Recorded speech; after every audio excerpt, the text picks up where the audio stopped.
पत्नी आणि तिच्या मित्रानं दिलेल्या त्रासामुळे तरुणानं आत्महत्या केल्याची घटना नाणापेठेत घडली आहे। तरुणाला आत्महत्येस प्रवृत्त केल्याच्या आरोपावरून पत्नीसह तिच्या मित्राविरोधात समर्थ पोलिसांनी गुन्हा दाखल केलाय।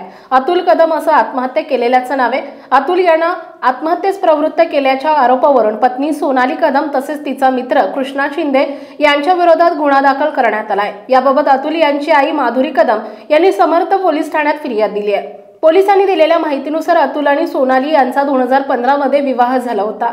विवाहानंतर त्यांच्यात वाद सुरू झाले। दरम्यान अतुलला पत्नी सोनाली हिचे कृष्णा शिंदे याच्याशी मैत्री संबंध असल्याची माहिती मिळाली।